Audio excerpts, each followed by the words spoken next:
출애굽기 32장 1절에서 29절의 말씀을 가지고 예배를 회복하라라는 제목으로 오늘은 총회 주제 설교 11번째 시간의 말씀을 전하겠습니다.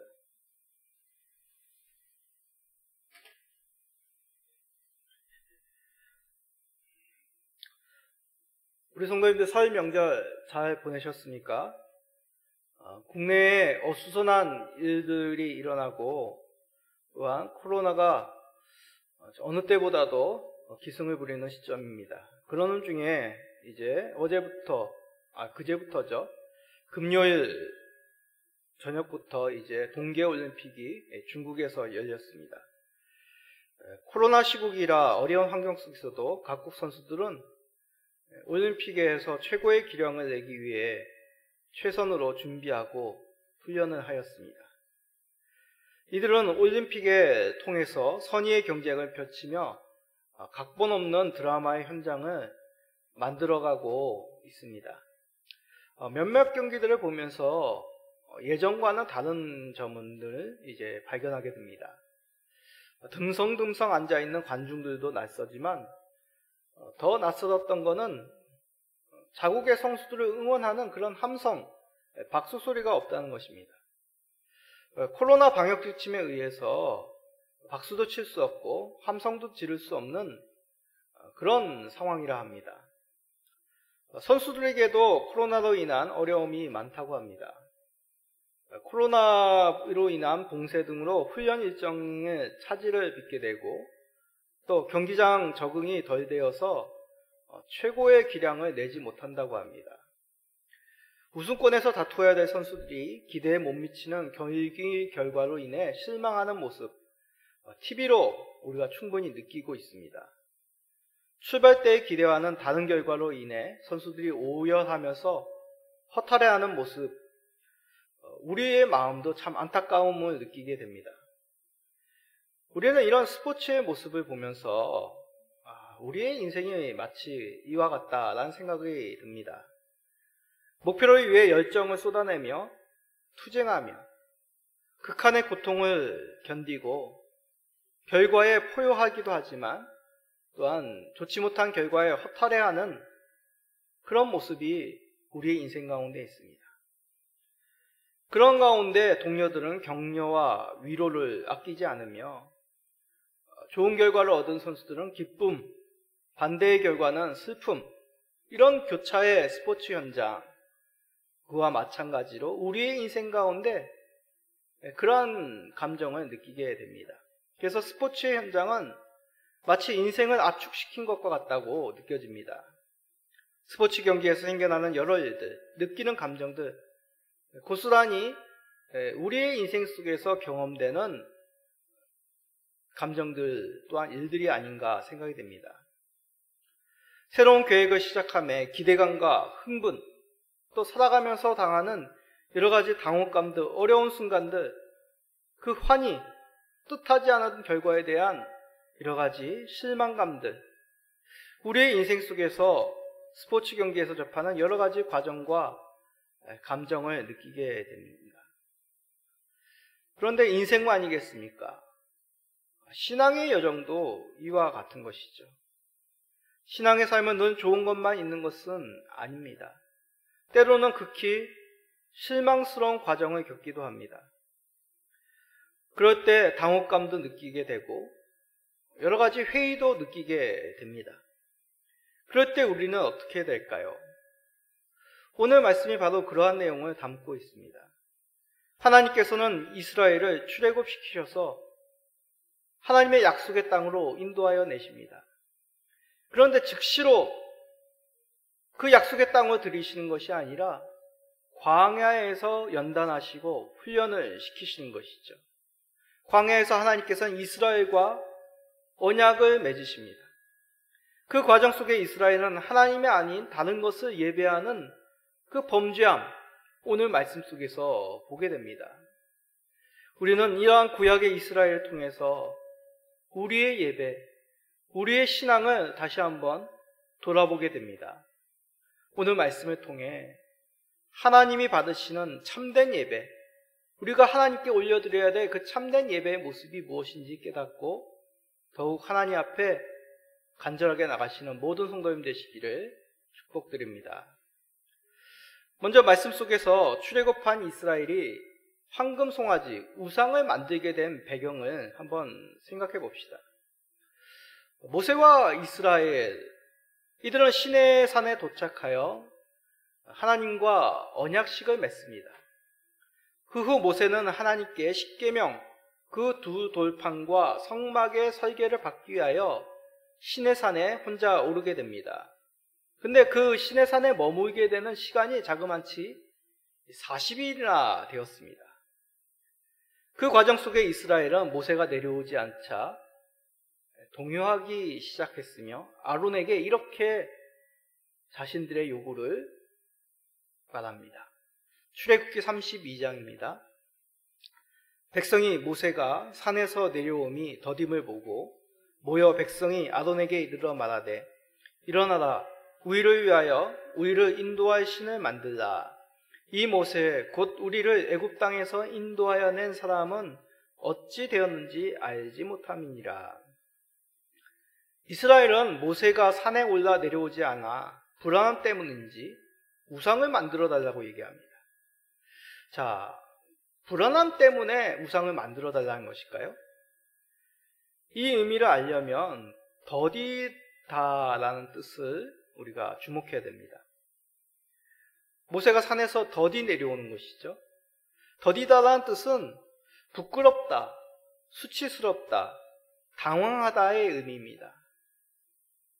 백성들은 모세의 몸이 더디게 되자 당황하기 시작했다는 것이죠. 무엇에 대한 당황함이겠습니까? 자신을 인도할 목자를 잃어버렸다는 당황함이죠. 눈에 보이는 목자를 잃었다 생각하니 어떻게 합니까? 자신들의 손으로 자신들을 인도할 그 목자, 신을 만드는 것입니다. 그래서 아론에게 자신을 인도할 신을 만들어 달라고 요구합니다. 백성들의 요구에 아론은 적극적으로 호응을 하죠. 금 귀고리를 가져오라고 합니다.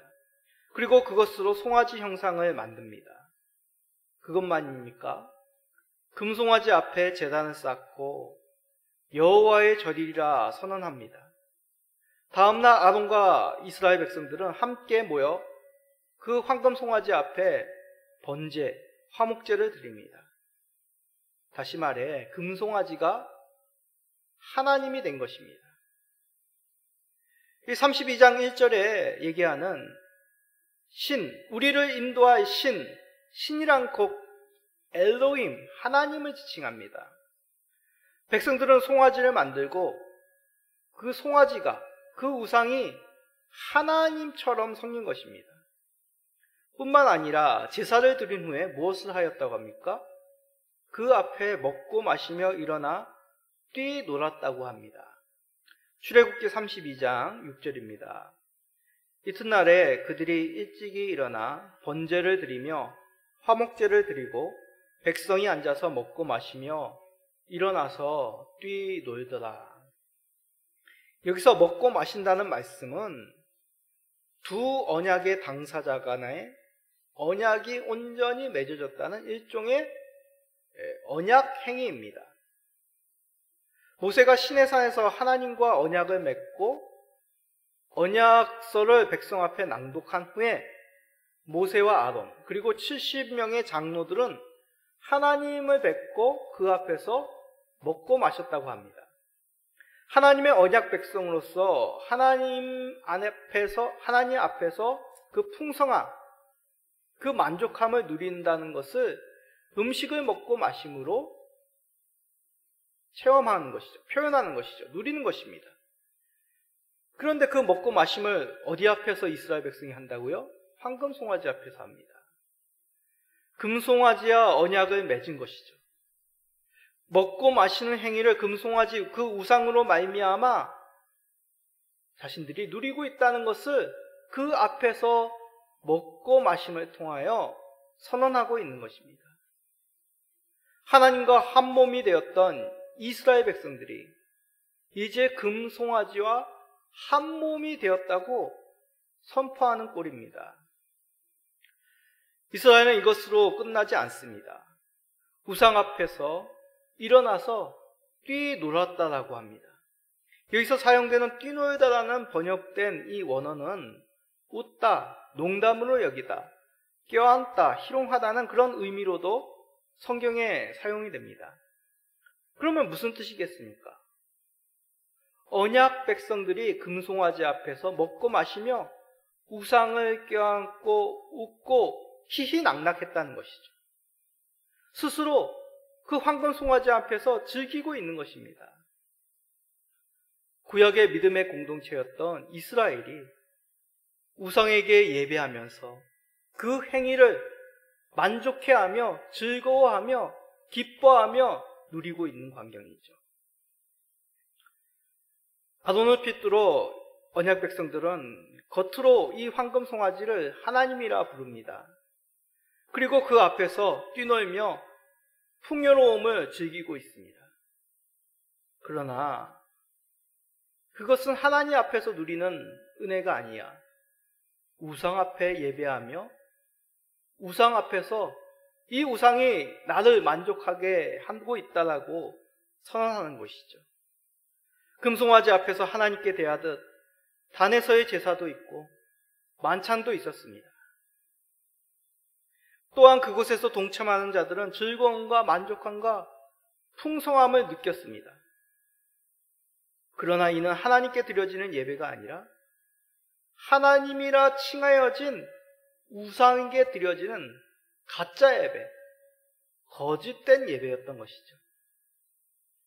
이 의미가 바로 이 사건의 본질입니다.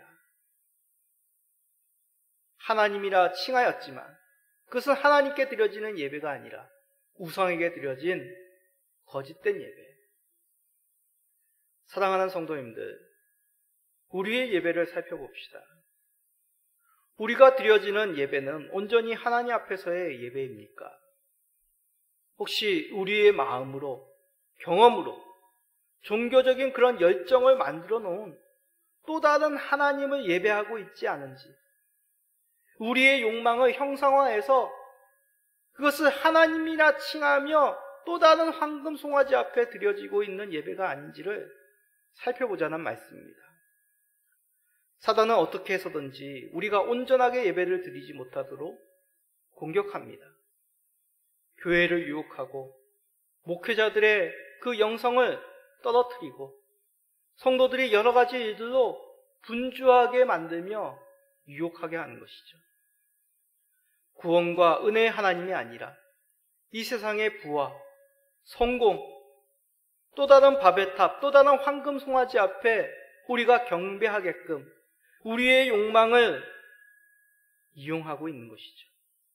그리하여 하나님이 아니라 우리의 구원의 하나님, 우리를 죄 가운데서 건져내시고 하나님의 언약 백성으로 삼으신 그 하나님 앞에 예배드린 것이 아니라 황금 송아지, 우리의 욕망을 예배하고 있지 않는지를 우리는 살피며 깨어 있어야 됩니다. 하나님이 기뻐하시는 그 온전한 예배를 드리시는 모든 성도님 되시기를 간절히 축복드립니다. 자, 이스라엘은 이렇게 엄청난 일을 저지릅니다. 그렇다면 잘못된 이 예배 어떻게 바로잡아야 되겠습니까? 하나님께서는 중보자 모세를 세우십니다. 하나님께서는 산 위에서 모세에게 율법이 적힌 두 돌판 친히 기록하여 주셨습니다. 뿐만 아니라 성막 건축할 수 있는 그 설계도까지 모세에게 말씀해 주셨습니다. 하나님과 이 모세의 시간은 40일 동안 영광스럽고 복된 나날들이었습니다. 그러한 하늘의 영광스러움과는 달리 땅에서는 전혀 다른 모습의 광경이 펼쳐지고 있었습니다. 하늘나라를 건설해야 될 이 하나님의 백성들이 자신들의 욕망의 나라를 세워가고 있었던 것이죠. 출애굽기 32장 7절입니다. 여호와께서 모세에게 이르시되 너는 내려가라. 내가 애굽 땅에서 인도하여 낸 내 백성이 부패하였더라. 그 광경을 32장 7절에서는 백성들이 부패하였다고 말씀합니다. 여기서 얘기하는 백성들이 부패하였다는 말씀은 창세기 노아 시대 때 사람들이 부패했다는 의미와 동일합니다. 이 노아 시대 때 사람들이 부패하였어. 그 결과가 어떻게 되었습니까? 노아와 그의 가족 외에는 모두 다 홍수로 멸절되었죠. 결국 여호와께서는 이 백성을 진멸하고 모세로 큰 나라를 만드시겠다라고 말씀하십니다. 그러자 모세가 하나님께 어떻게 합니까? 간청하죠. 제발 그리하지 마옵소서. 모세의 간청은 크게 세 가지 내용으로 요약할 수 있습니다. 첫째, 모세는 주님의 백성에게 진노하지 말 것을 간청합니다. 자, 11절 우리 읽어봅시다. 모세가 그의 하나님 여호와께 구하여 이르되 여호와여 어찌하여 큰 권능과 강한 손으로 애굽 땅에서 인도하여 내신 주의 백성에게 진노하시나이까? 어찌 하나님 주의 백성들에게 진노하십니까? 인도하여 내신 당신의 손으로 인도하여 낸 이 백성들에게 진노하지 마옵소서라고 간청하죠. 둘째는 이방인들이 하나님을 조롱할 것을 내세우며 화를 내시지 말기를 간청합니다. 자, 12절입니다. 어찌하여 애굽 사람들이 이르기를 여호와가 자기의 백성을 산에서 죽이고 지면에서 진멸하는 악한 의도로 인도해 내었다고 말하게 하시려 하나이까? 주의 맹렬한 노를 그치시고 뜻을 돌이키사 주의 백성에게 이 화를 내리지 마옵소서. 만약 하나님께서 이스라엘 백성들을 진멸하신다면 믿지 않는 하나님을 대적하였던 애국 사람들이 조롱할 것입니다. 하나님이라는 그 신은 자기의 백성을 진멸하기 위해서 인도하여 내었다. 그러하니 이 화를 내지 마옵소서라며 간청하는 모세입니다. 자, 세 번째로 모세는 하나님 앞에 아브라함에게 맺으신 그 약속을 기억해달라고 간청합니다. 자, 13절입니다. 주의 종 아브라함과 이삭과 이스라엘을 기억하소서. 주께서 그들을 위하여 주를 가리켜 맹세하여 이르시기를 내가 너희의 자손을 하늘의 별처럼 많게 하고 내가 허락한 이 온 땅을 너희의 자손에게 주어 영원한 기업이 되게 하리라 하셨나이다. 자, 그렇습니다. 하나님, 우리의 조상 아브라함에게 약속하시지 않으셨습니까? 그러면 우리가 다 죽는다면 어찌 그 약속을 행하실 수 있습니까? 이 세 가지 모세의 청원은 하나님의 영광과 그 사역과 관련된 것이죠. 하나님의 영광이 가리워지고 하나님이 약속하신 그 일들이 이루어지지 않음을 내세우며 하나님 앞에 간청하는 모세입니다. 자, 이 세 가지 간청의 내용을 찬찬히 살펴보면 결국 하나이죠. 이스라엘 조상들과 하신 그 약속을 지켜달라는 모세의 간청입니다.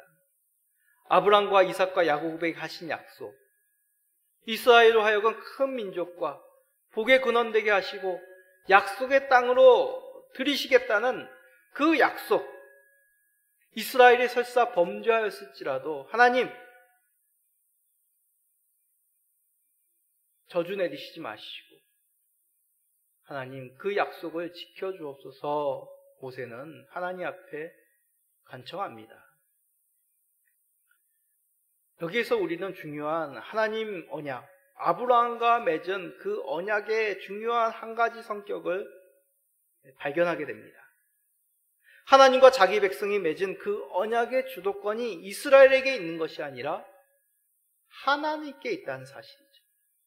비록 이 언약이 쌍방간에 맺어진 언약이지만 이 언약을 지킬 수 있는 분은 이스라엘이 아니라 쌍방이 아니라 오직 하나님이시라는 것입니다. 오직 하나님만이 이 언약을 지키겠다고 맹세하셨습니다. 그래서 언약을 하나님의 맹세라고 성경은 말씀하고 있는 것이죠. 자, 신명기 29장 13절입니다. 여호와께서 내게 말씀하신 대로 또 내 조상 아브라함과 이삭과 야곱에게 맹세하신 대로 오늘 너를 세워 자기 백성을 삼으시고 그는 친히 내 하나님이 되시려 함이니라. 아멘. 이 말씀을 오해 마십시오. 이스라엘은 뭐 아무렇게나 살아도 된다, 그 말씀을 하는 것이 아니라, 다시 한번 말씀드리지만 이 언약의 주도권, 이 언약을 신실하게 지켜나갈 수 있는 분, 그렇게 언약을 맺으신 분이 우리 하나님 자신이었다는 얘기입니다. 하나님께서 이스라엘을 자기 백성으로 삼으시고 친히 그들의 하나님이 되시겠다고 하나님 자신께서 스스로 그렇게 약속하신 것이죠. 그러기에 이 약속은 결코 사라지거나 취소될 수가 없습니다. 하나님께서 반드시 이루시겠다는 뜻이죠. 그렇기에 모세는 이 하나님의 성품, 하나님이 맺으신 그 약속을 알기에 이 약속을 믿고 그 하나님의 신실함을 믿고 언약을 들어 하나님 앞에 호소하고 있는 것입니다. 그런데 본문은 의도적으로 모세의 중보 사역을 더 강조해서 표현하고 있는 것이죠. 자, 그런 강조됨의 모습이 14절이 가장 결정적입니다. 자, 14절 읽어볼까요? 여호와께서 뜻을 돌이키사 말씀하신 화를 그 백성에게 내리지 아니하시니라. 모세의 간청으로 하나님이 마치 그 뜻을 돌이킨 것처럼 표현하고 있습니다. 그런데 생각해 보십시오. 하나님께서 인생이십니까? 사람처럼 잘못 생각하시거나, 내가 그건 미처 생각하지 못했어, 아니면 그때 다르고 이때 다르신, 이랬다 저랬다 하시는 그런 인생의 생각, 결정과는 우리 하나님 다르십니다. 이것은 신학적인 용어죠. 신인 도용적인 표현이다. 신을 사람의 어떤 형상으로, 모습으로, 성품으로 표현했다, 그런 거죠. 그런 방법을 사용하여 의도적으로 하나님께서 뜻을 돌이키신 것처럼 표현함으로 모세의 중보 사역을 더 부각시키는 그런 말씀입니다. 그런데 모세의 중보 사역은 자기 동족을 압제하는 애굽 사람을 죽일 때라든지 애굽에 10가지 재앙을 내릴 때, 그 전부터 모세의 중보 사역은 계속 성경 가운데 드러내고 있습니다. 홍해를 건널 때, 마라에 물이 있어서 마시지 못할 때, 느비딤에서나 아말렉과의 전장에서나 어떤 이스라엘과 하나님과의 갈등 속에서 이스라엘 가운데 하나님의 영광을 드러내기 위해서 모세는 그러한 사역 가운데 중보자로서 충실하게 감당하였음을 성경은 말씀하고 있는 것이죠. 자, 대표적으로 아말렉과의 전쟁, 유명한 장면이죠. 그 말씀 한 구절을 보도록 합시다. 출애굽기 17장 11절입니다. 모세가 손을 들면 이스라엘이 이기고 손을 내리면 아말렉이 이기더니. 주일학교 때 많이 들었던 말씀입니다. 이 뜻이 뭡니까? 모세의 능력이 이스라엘을 이기게 하였다, 그게 아니죠. 모세가 손을 든다는 얘기는 결국 하나님의 능력, 하나님의 손이 이스라엘을 이기게 만드셨다는 것을 이스라엘로 하여금 보여주는 것이죠. 이스라엘에게 보여주는 것이죠. 모세는 이를 하나님 대신 나타냄으로 중보적 사역을 하고 있는 것입니다. 하나님께서 팔을 들어 아말렉과의 전쟁에서 승리로 이끄신 것이죠. 이것을 모세가 대신 중보적으로 표현하고 있는, 선포하고 있는, 나타내고 있는 것입니다. 마찬가지로 범죄한 이스라엘을 위해 호소를 하는 것은 하나님께서 이스라엘을 용서하시는 그 은혜를 모세가 중보적인 모습을 통하여 나타내고 있는 것입니다. 하나님의 마음과 그 모세의 행동이 일치된 것이죠. 그러므로 모세의 중보적 사역을 통해 이스라엘은 용서하신 하나님의 은혜를 깨닫게 된 것입니다. 그런데 모세는 구약의 중보적인 모델에 불과합니다. 이스라엘에게만 보여주신 중보자이죠. 모세는 구약의 백성들에게 베풀어질 그 중보 사역의 신비를 보여주므로 앞으로 하나님의 백성들에게 보여줄 그 참된 중보자를 기대하게 만드는 일종의 관문에 불과합니다. 아담의 죄, 우리의 죄로 정령 죽게 되는 그 하나님의 진노를 거두게 하시는 참된 우리의 중보자, 그 중보자가 있음을 우리는 구약의 이 모세의 모습을 통하여 알게 되는 것이죠. 그럼 우리를 그 죄악에서 건져줄 참된 중보자, 그 하나님의 용서를 나타낼 참된 중보자 누구겠습니까? 그렇습니다. 예수 그리스도시죠. 예수 그리스도께서 우리의 영원한 참된 중보자이십니다. 하나님의 본체시나 하나님과 동등됨을 취할 것을 여기지 아니하시고 오히려 자기를 낮추어 종의 형체로 사람으로 오신 그 예수 그리스도십니다. 빌립보서 2장 6절에서 8절을 읽읍시다. 그는 근본 하나님의 본체시나 하나님과 동등됨을 취할 것으로 여기지 아니하시고 오히려 자기를 비워 종의 형체를 가지사 사람들과 같이 되셨고 사람의 모양으로 나타나사 자기를 낮추시고 죽기까지 복종하셨으니 곧 십자가에 죽으심이라. 아멘. 예수 그리스도께서 하나님의 본체이십니다. 그러나 우리를 위해 사람으로 모양으로 오시죠. 죽기까지 자기를 낮추어 복종하심으로 그 십자가의 죽으심으로 우리를 하나님의 용서 가운데 인도하셨습니다. 그러기에 우리 예수 그리스도만이 참된 중보자가 되시기에 합당한 것이죠. 그러므로 변질된 예배를 바로잡을 수 있는 참된 중보자는 오직 예수 그리스도십니다. 우리는 이를 믿기에 매 주일마다 예배 속에서 그리스도를 의지하여 회복됨을 맛보아야 합니다. 사랑하는 성도님들, 우리는 하나님과 맺은 언약을 날마다 어기는 자들임을 살 때마다, 숨 쉴 때마다 절감하지 않으십니까? 저는 그렇습니다. 우리는 하나님 아닌 다른 무엇인가를 더 사랑하기도 합니다. 하나님 아는 다른 것을 열렬히 경배하며 신성시할 때도 없다고 말할 수 없습니다. 이것은 1계명을 어기는 것이죠. 동시에 예배는 드리지만 예배 중에 하나님이 아닌 세상의 온갖 잡다한 생각들과 걱정들로 우리의 마음을 채우기도 합니다. 이것은 2계명을 어긴 모습이죠. 다시 말해 이스라엘과 별 다를 바가 없는 접니다. 그러나 우리가 슬퍼하지 않는 것, 절망하지 않는 것, 죽지 않는 것, 그리스도께서 우리의 중보자가 되셨기 때문이죠. 우리의 범죄를 간과하시고 그리스도의 보혈로 우리를 회복시켰기 때문입니다. 그러기에 예배는 하나님과 맺은 그 언약을 파괴한 우리를 불러 다시 그리스도로 말미암아 언약의 관계를 회복시키시는 치료의 회복의 장입니다. 예배는 지치고 힘든 일상에서 우리를 건져내시는 그 성령님이 역사하는 시간입니다.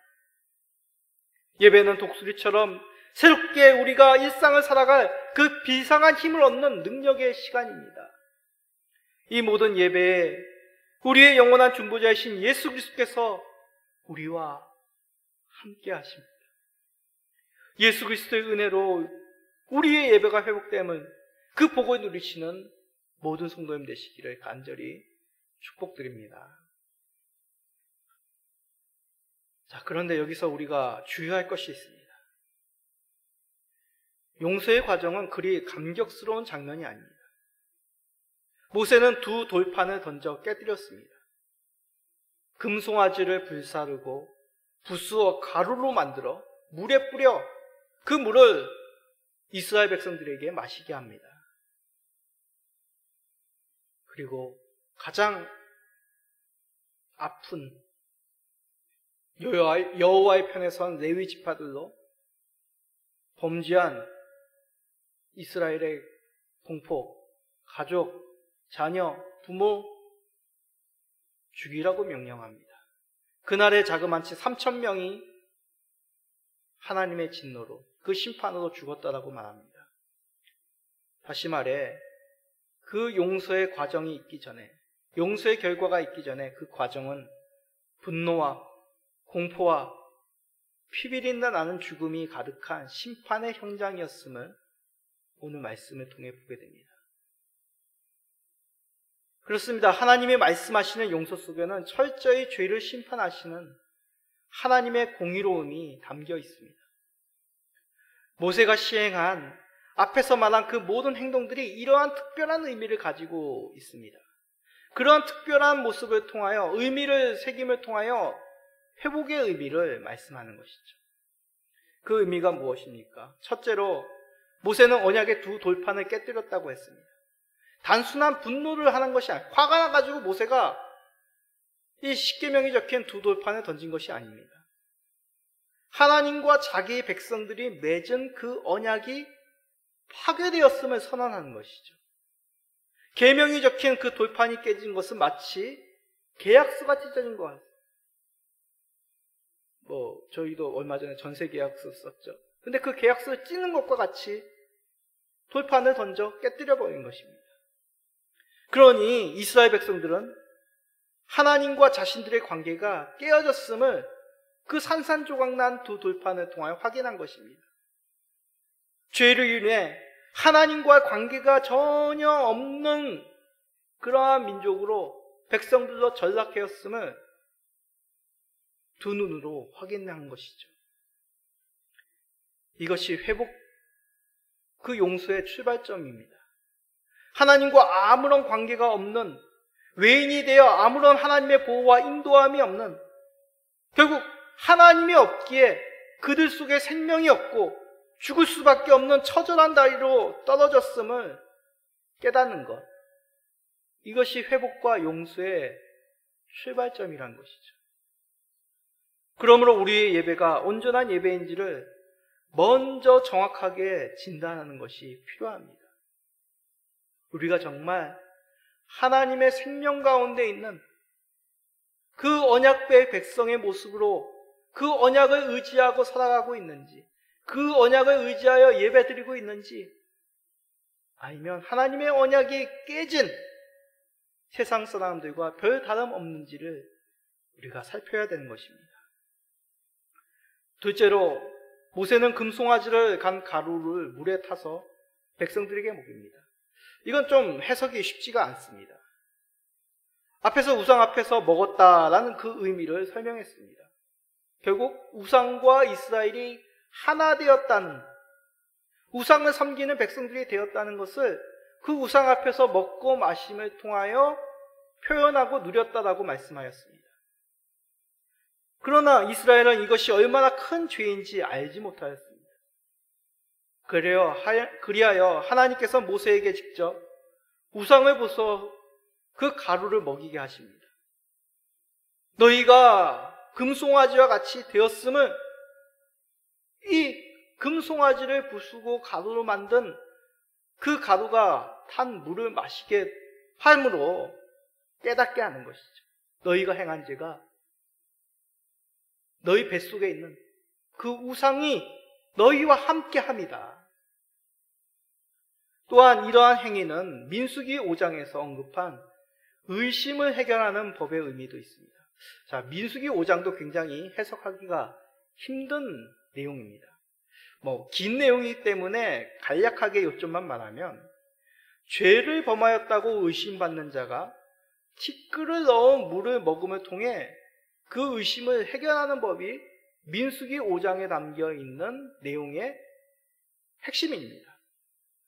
그와 같이 모세가 금송아지를 간 가루를 물에 타서 백성들에게 먹임을 통하여 숭배에 참여한 자들과 그렇지 않은 자들을 드러낸다는 것이죠.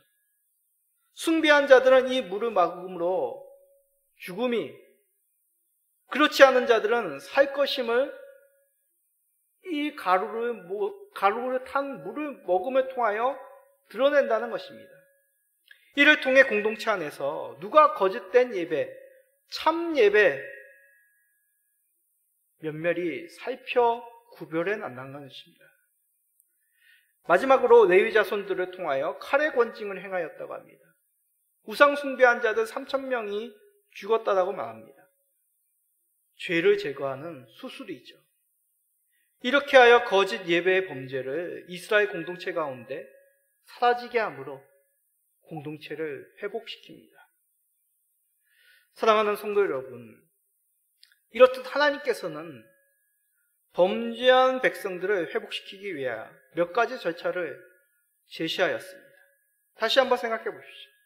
먼저 자신들의 죄가 어떠한 상태인지, 그 죄로 말미암아 어떠한 처지에 놓이게 되었는지를 깨닫게 하십니다. 돌판을 깨뜨림으로 하나님과의 언약 관계가 깨어졌음을 나타내셨죠. 다음으로 그 범죄의 성격을 명확하게 나타내십니다. 금송아지를 간 가루를 물에 타서 먹임으로 그 백성이 지은 범죄가 우상과 하나 되었음을 깨닫게 하시죠. 숨겨졌고 자신의 범죄를 숨기는 자들을 그 물을 먹게 하심으로 공동체 가운데 드러나게 하셨습니다. 그리고 마지막으로 죄를 지은 자들을 죽임으로 죄 자체를 수술하여 잘라냅니다. 죄를 도려내므로 구원의 공동체로 회복시키는 것이죠. 예수님도 비유로 천국 시민들과 죄가 같이 천국에 들어갈 수 없다고 분명히 말씀하시지 않았습니까? 그 유명한 비유입니다. 마태복음 5장 30절입니다. 또한 만일 내 오른손이 너를 실족하게 하거든 찍어내버리라. 내 백체 중 하나가 없어지고 온몸이 지옥에 던져지지 않는 것이 유익하니라. 이 말씀은 정말 코를 베어라, 범죄한 손을 잘라내라는 의미가 아니라 하나님 나라에 들어가는 자들은 과감하게 죄를 삶 가운데 도말하고 미워하고 싫어하고, 설사 그것이 우리에게 뼈아프고 정말 힘들고 고통스러울지라도 그렇게 하는 것이 결국 그리스도 안에서 새롭게 된 백성의 모습이라고 말씀하는 것이죠. 예배를 타락시키는 일은 믿음의 공동체와 구성원들을 죽음으로 내보는 심각한 범죄입니다. 그러므로 만약 우리의 모습 중에 본문의 이스라엘과 같은 모습이 있다면 말씀하신 것처럼 회복의 길을 걸어가야 됩니다. 때로는 그 과정이 아프고 괴롭고 힘들지라도 우리는 끊임없이 그리스도 안에서 새롭게 하여 그 죄된 모습과 거리를 두고 철저하게 구별하는 그러한 정결한 삶의 모습이 우리의 모습이어야 된다는 것이죠. 먼저 우리가 예배와 관련하여 잘못하고 있는 것인지, 무엇이 우리로 하여금 하나님 말씀에서 벗어나게 하는지를 잘 살펴야 되겠습니다. 성령과 진리로 드리는 예배가 맞는지, 하나님을 경배한다고 하면서 삶의 현장에서는 혹시 세상의 욕망을 섬기고 있지 않은지를 우리는 살펴야겠습니다. 예배보다 다른 무엇인가를 더 중요시 여기지 않는지, 우리의 몸은 있지만 우리의 마음은 여러 일들로 분주하고 번잡해 있지 않은지를 살펴야 됩니다. 만약 이러한 모습이 있다면 우리는 예수 그리스도의 은혜를 의지해야 됩니다. 사람의 결단, 우리의 결심, 우리의 노력으로는 결코 우리가 하나님 앞에 나아갈 수 없습니다. 주 예수 그리스도의 십자가, 그 공로, 그 약속의 말씀, 그 용서의 은혜를 우리가 절절히 가슴속에 새겨나갈 때 성령님으로 말미암아 그것이 우리의 심령 가운데 오직 예수 그리스도만이 우리의 생명이 됨을 믿을 때 우리는 정말 그리스도와 함께 동행하는, 자연스럽게 죄를 미워하고 싫어하게 되는 그러한 새로운 삶을 살게 될 것입니다. 망설임 없이 우리의 죄된 행세를 과감히 도려내야 됩니다. 그동안 우리가 예배를 경홀히 여긴 일이 있다면 회개와 눈물로 하나님 앞에 엎드리는 내 자신이 되기를 소원합니다. 사랑하는 우리 성도님들, 점점 사단은 우리의 예배를 여러 방면에서 여러 모양으로 타락시키고 공격한다는 사실을 잊지 맙시다. 지금도 예배의 전쟁은 계속 중입니다. 그 가운데 예배를 생명과 같이 소중히 여기심으로 이 전쟁에서 승리하는 교회와 성도님들, 믿음의 가정이 되시기를 간절히 축복드립니다. 아멘.